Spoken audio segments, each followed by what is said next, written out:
पहले तो सारे मीडिया कर्मियों का धन्यवाद यहाँ पे आने के लिए। और मेरा मुद्दा यहाँ पे ये है कि जमीन विवाद हमारा था। और मेरा नाम मुस्कान शर्मा है, ये मेरी सिस्टर है प्रिया शर्मा। और जमीन विवाद में हमारा केस किया हुआ है। 6 महीने से ये केस एसडीओ कोर्ट में चल रहा है। ठीक है, इसके बाद क्या हुआ है कि आप पहले ये पेपर देख लीजिए, इस पे स्टेटस को का डेट लिखा हुआ है। ठीक है, ठीक है। स्टेटस को लगने के बावजूद हर महीना स्टेटस को कंटिन्यू होता है, लेकिन अपोजिशन पार्टी जीरो से न्यू कोड के और ढलाई का काम भी कर लेता है। स्टेटस को लगा हुआ है उस पे भी मैं थाना बार बार गई, लेकिन वहां मेरा कोई सुनवाई नहीं हुआ। लास्ट में मैं 20 दिन पहले एसएसपी सर के आवास गई। एसएसपी सर के आवास जाने के बाद वहां मेरे को बहुत बड़ा सपोर्ट मिला। तुरंत वहां पे साक्षी मैडम मेरी हेल्प की और एसएसपी सर मेरे को तुरंत 8 बजे शाम को रिसीव किए, मतलब मेरे को सुने। और मैं उनका भी आभार व्यक्त करती हूँ। और उसके बाद फिर तुरंत सिटी डीएसपी सर को फोन किए और बात हुआ। और उसके बाद वो आए और स्टेटस को लगने के बावजूद जो काम यहाँ पे ढलाई का काम हुआ है उस पे रोक लगाए। और रोक लगाने के बाद 20 दिन से अभी अपोजिशन पार्टी कोई काम नहीं कर रहा है। लेकिन इसके बावजूद वो एक अपोजिशन पार्टी एक लड़की को रखा है, एक चौमिन बेचने वाली कोई लड़की है, जिससे हम लोग का क्या है, फैमिली बैकग्राउंड की चुटिया में एक प्रतिष्ठित फैमिली है, एजुकेटेड फैमिली है। और हम लोग किसी से मारपीट इस तरीके से झड़म झट्टा नहीं कर सकते। लेकिन अब मैं अपने घर को खुद 15-20 साल से खुद संभाल रही हूँ। मेरे फादर नहीं है और घर पे हम लोग 3 बहन है। अपोजिशन पार्टी वाले 3 भाई है, 1 बहन है। और बीच में क्या हुआ है कि वो अपोजिशन पार्टी एक सपना कुमारी नाम की एक महिला को लाके चौमिन बेचवाने का यहाँ काम करते हैं। और उसी के जस्ट बगल में एक छोटा सा ऑफिस वो खोल के रखे हैं, जिसमें वीडियो एडिटिंग का काम होता है, जो शादी कराने वाला है। अब कौन कौन सा वीडियो एडिटिंग होता है मैं अंदर कभी गई नहीं हूँ। बट ये सपना सिंह, जब भी मैं ऑफिस जाती हूँ तो कभी शरीर में थूक देना रास्ते पे, या तो फिर कभी मैं ऑफिस से घर आती हूँ तो गंदी गंदी गाली देना। मम्मी को जब मैं ये बात जाके बोली तो मम्मी बोली कि ये जमीन में जो तुम केस की हो, इस पे ध्यान भटकाने के लिए ये सारा काम हो रहा है, तो अभी किसी तरह शांत रहो।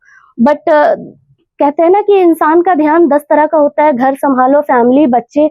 तो इस तरह से मैं भी इंसान हूँ और मैं भी जिस उम्र में हूँ तो सारा परेशानी मैं भी झेल रही हूँ। तो क्या हुआ है कि जब मैं यहाँ, कल परसों की बात है, सैटरडे को शाम को जब मैं 7 बजे घर पहुंची तो मेरे को ये गाली दिया गया।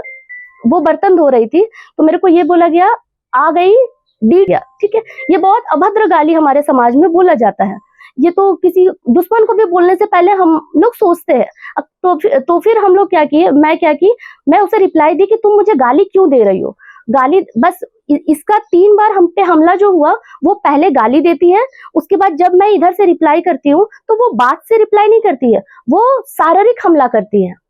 उसके बाद फिर जब मैं इधर अपने नए घर के साइड आई, तब तक मेरी छोटी वाली बहन को अकेले पाके घर से वो बाल खींच के और पूरा गली से रोड तक निकाली, जिसमें मेरी बहन को पूरा घसीटने तक, रोड में मारने का पूरा चोट आया है।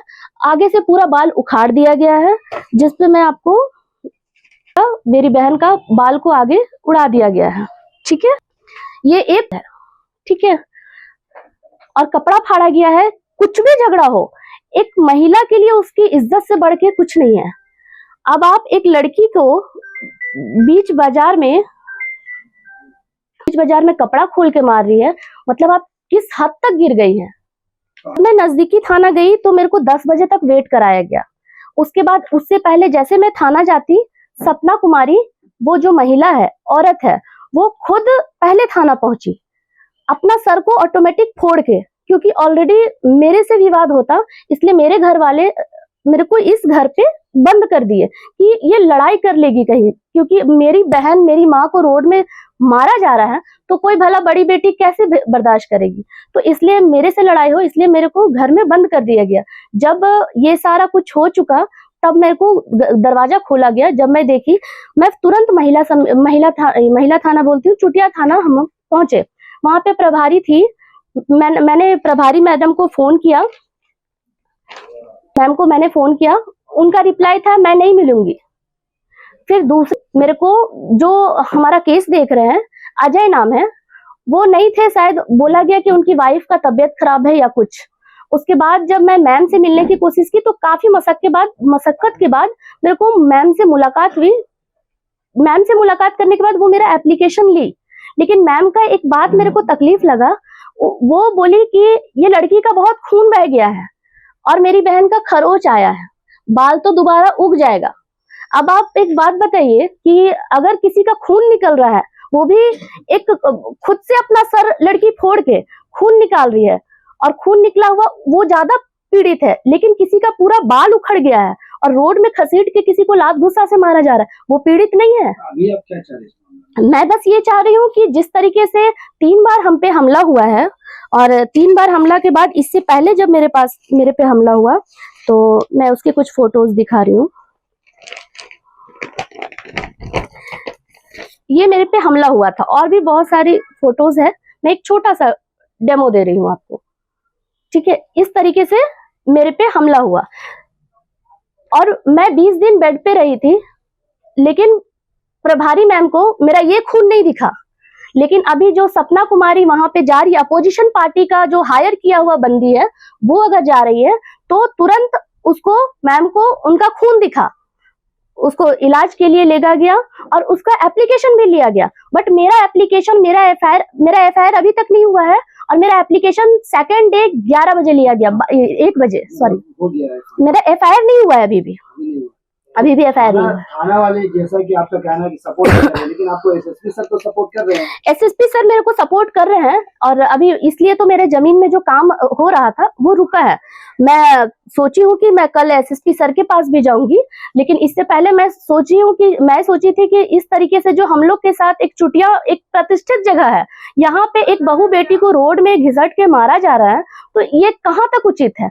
और ये रोज हो रहा है, 3 बार हमारे फैमिली पे हमला हो चुका, और दूसरी चीज की मेरे को जान से मारने की भी धमकी दी गई। मेरे को बस ये सारा कुछ इसलिए हो रहा है क्योंकि केस मैंने किया है, और केस वापस लेने के लिए मेरे को धमकी दिया जा रहा है। कभी भी मेरी मर्डर हो सकती है, मेरे को कुछ भी हो सकता है। तो मैं सुरक्षा की गुहार लगाती हूँ, और मेरे परिवार को भी जान से मारने की धमकी दी गई है। तो मैं बस प्रशासन से अनुरोध करती हूँ कि किसी भी तरह करके जो सच है उसको बाहर लाइए। मीडिया कर्मियों से भी अनुरोध करती हूँ कि जो भी इस तरीके की घटना हो रही है, जो सच्चाई है उसको बाहर लाइए। एक बेगुनाह के साथ गलत नहीं होना चाहिए। और भाई बहन है, ये सब स्टूडेंट है। मैं ही अपना घर को 20 साल से पाल पोस के बड़ा की, इस काबिल बनाई। आज मेरे भाई बहन मेरे बच्चे के समान है, लेकिन अगर इस तरीके से मेरे बच्चों को कुछ होगा तो फिर तो बड़ी बहन माँ का रूप होती है। ये सब चीज गलत है। इसके लिए मेरे को आईजी के पास जाना होगा, एसएसपी सर के पास दोबारा जाना होगा, मैं खुद जाऊंगी। लेकिन ये सब चीज जो हो रहा है, पहले हम लोग क्यों आते हैं, पहले हम लोग अपने चुटिया थाना जो हमारा नियर थाना है उस पे उम्मीद गुहार लगाते हैं। जब वहां ही हम लोग को फेल कर दिया जाता है, वहां सुनवाई नहीं होता, तो तकलीफ होता है। पहुंची नहीं है जांच के लिए, अभी तक कोई नहीं पहुंची है, और हमारे पास 3 बार हमला हो चुका, और इस तरह से रोज हमला हो रहा है। इसलिए मैं यहाँ नए घर में रहने लगी हूँ। उस चौमिन बेचने वाली जो लड़की है, उसका फोटो मैं दिखाती हूँ। सोशल मीडिया पे अपना फोटो खुद से चोट लगा के और फोटो पोस्ट कर रही है, और ये बोल रही है कि हम लोगों ने मारा है। हम लोगों ने इस पे कोई प्रहार नहीं किया, क्योंकि मेरी बहन को अगर आप किसी को बाल नोच रहे हैं तो पूरा शरीर तो उसी के हाथ में है, तो कोई कैसे मारेगा। जो यहाँ का जो महादेव मंडा का जो आपका सीसीटीवी फुटेज है, उस पे भी चेक किया गया, उसमें साफ दिख रहा है। मेरे अंकल लोग ने चेक किया, आसपास के बहुत सारे अंकल लोग हैं जो शुरू से बचपन से ही हम लोगों को पले बड़े देके काफी साथ दिए हैं, जैसे राजकुमार अंकल है, रवि गोप है, कैलाश केसरी है, तो ये सब हमारे अंकल लोग हैं। लेकिन ये लोग जब देखे तो दिखा कि वहां पे पहले हमला इसके साथ हुआ, मतलब वो सपना कुमारी पहला हमला इसके पास की और बाल खींच के रोड में लाया। उसको हायर किया गया है, जो जिसपे मैं केस की हूँ उसको हायर किया गया है, और वो लोग अभी कहीं बाहर रेंट में चले गए हैं, क्योंकि ये घर बना रहे हैं तो पूरा घर ये लोग तोड़ दिए हैं। मैं यही कहना चाहती हूँ कि मैडम थाना प्रभारी जो पूनम कुजूर है, मैम से मैं निष्पक्ष जांच की मांग कर रही हूँ, क्योंकि मैम से मेरे को काफी उम्मीद है, और काफी टाइम से मैं उनसे जान पहचान है।